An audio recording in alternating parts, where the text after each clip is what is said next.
ഇത് ഞാൻ വളർത്തിക്കൊണ്ടിരുന്ന നാടൻ കോഴിക്കുഞ്ഞുങ്ങളാട്ടോ. ഇതാ നമുക്കെല്ലാവർക്കും പറ്റിയൊരു പരിപാടിയാണ്. വീട്ടിൽ വെറുതെ ഇരിക്കാന്നല്ല, നമ്മളെ ജോലിയൊക്കെ കഴിഞ്ഞിട്ടൊരു സൈഡായിട്ട് ചെയ്യാൻ പറ്റിയൊരു പരിപാടിയാണ്. ഇതിന് താല്പര്യം വേണം കേട്ടോ.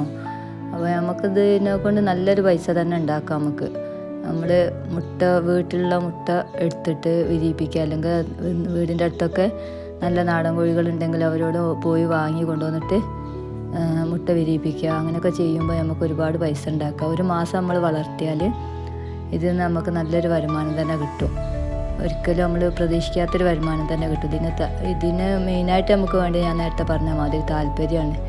പിന്നെ അതുപോലെ ഇവിടെ അങ്ങനെ അതുപോലെ ഷെഡ് കെട്ടിയിട്ട്, ഞാൻ ഷെഡല്ല കെട്ടിയത്, ചുറ്റുഭാഗം നെറ്റ് കെട്ടിയിട്ട്, പിന്നെ പച്ച നെറ്റ് കെട്ടിയിട്ട് കോഴികളിങ്ങനെ ഇടലാണ് കേട്ടോ ചെയ്യുക. അതൊരു ചെറിയൊരു പറമ്പാണ് വീടിൻ്റെ അടുത്തുള്ള, ഒരുപാട് സ്ഥലമൊന്നുമില്ല. ഉള്ള സ്ഥലത്ത് പിന്നെ അങ്ങനെ ചെയ്യുമ്പോൾ നമുക്ക് മുട്ടൻ്റെ ആവശ്യവും പിന്നെ അതുപോലെ ചെറിയൊരു വരുമാനം എല്ലാത്തിനും പറ്റും കേട്ടോ.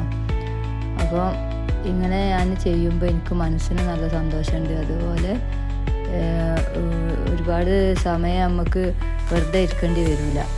നമ്മളെ ചിന്തകളും കാര്യങ്ങളൊക്കെ വേറെ രീതിയിലോ ഒന്നും പോവാതെ നമുക്ക് ഈ ഒരു പരിപാടിയായിട്ട് ഇങ്ങനെ മുന്നോട്ട് പോവാം. അപ്പോൾ മക്കളൊക്കെ വീട്ടിൽ നിന്ന് പോകുമ്പോൾ ആരുമില്ലാത്തൊരവസ്ഥ വരുമ്പോൾ നമ്മളെ സമയം ചിലപ്പോൾ നമുക്കൊരു വെറുതെ വേസ്റ്റാക്കി കളയുന്നേക്കാളും മൊബൈലൊക്കെ നോക്കിയിരിക്കുന്നേക്കാളും എത്ര നല്ലതാണെന്ന് എനിക്ക് തോന്നിയിട്ടാട്ടോ.